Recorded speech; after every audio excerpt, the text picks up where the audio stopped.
এক নাগাড়ে অনেকদিন গরুর পাইয়া, গরুর মাংস, গরুর কলিজা এগুলা খেতে, খেতে যখন একদম আর ভালো লাগে না, তখন হচ্ছে ছুট করে মাছ নামিয়ে ফেলি। তো আজকে বেলে মাছ রান্না করব। তো দেখতেছি যে সবগুলা মাছের মধ্যে একটা মাছ নরম হয়ে গেছে। সেই নরম মাছটা আমি কিভাবে রান্না করলাম সেটা একদিন নিয়ে আসবো। কিন্তু আজকে বেলে মাছের রেসিপিটাই করতেছি। আসসালামু আলাইকুম ওয়া রাহমাতুল্লাহি ওয়া বারাকাতুহু। আশা করি যে যেখানে আছেন সবাই ভালো আছেন। তো আমি ফ্রাই প্যানে পরিমাণ মতো তেল দিয়ে পেঁয়াজ কুচি দিয়ে দিলাম। আসলে আমার প্রতিদিনের এই সাদামাটা রান্নাগুলোই আমি কিন্তু শেয়ার করি। তেমন একটা আহামরি কিছু না। জাস্ট আমার ডেইলি রান্নাটাই শেয়ার করা।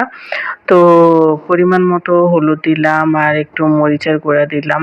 আমি বেলে মাছ বা কাঁটা জাতীয় মাছ মানে কাটা মাছগুলো আছে না? ওগুলো কিন্তু রান্না করলে একটু মরিচের পরিমাণটা একটু বাড়িয়ে দেই। আর হচ্ছে খেতে খুব ভাল লাগে। এবার আমার ডিপ ফ্রিজে কতগুলো হচ্ছে আ কাঁচা জলপাই রাখছিলাম। তো এখন জলপাইগুলা একটু কেটে, কেটে দিয়ে দিচ্ছি। আসলে আমি না সবসময় টক অনেক কিছুই কিন্তু আমার ফ্রিজে রেখে দেই। যেমন জলপাই, আ বেলুম্বা, তারপরে হচ্ছে কাঁচা আম এগুলো কিন্তু রেখে দেই। আর কিন্তু এই টাইপের মাছ একটু ভুনা, ভুনা টাইপের মাছ, মরিচা টাইপের মাছ রান্না করলে আমি সেখানে ২-৩ পিস বা ২-৩ টা দিয়ে দেই। তো খেতে কিন্তু খুব ভাল লাগে গরম ভাতের সাথে। আপনারাও ট্রাই করে দেখতে পারেন। মাছের সাথে এরকম যদি একটু টক দেওয়া হয় এত ভালো লাগে। তবে বেশি না, বেশি পরিমাণে দিলে কিন্তু মাছটা আর খেতে মজা লাগে না। জাস্ট ২-৩ টুকরো বা ২ টা ৩ টা এরকম।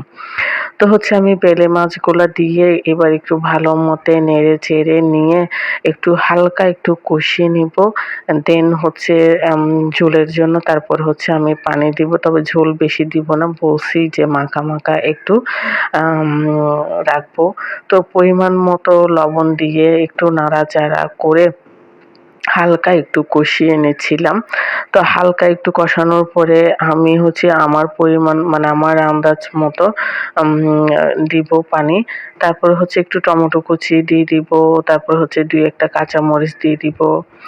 এই ট্রিক্সটা আমি দেখিয়েছিলাম। আমি এখানে ফার্স্টে যখন একটু লবণ দিছিলাম তখন আমার একটু লবণের পরিমাণটা বেশি হয়ে গেছিল। তারপরে ভাবতেছিলাম যে কিভাবে এটা করব। পরে এই ট্রিক্সটা মাথায় আসছে যে একটু ময়দা মেখে শক্ত ডো করে তারপরে হচ্ছে খুন্তির একেবারে সামনাসামনি দিয়ে একটু নাড়াচাড়া করলে কিন্তু লবণের পরিমাণটা কমে যায়।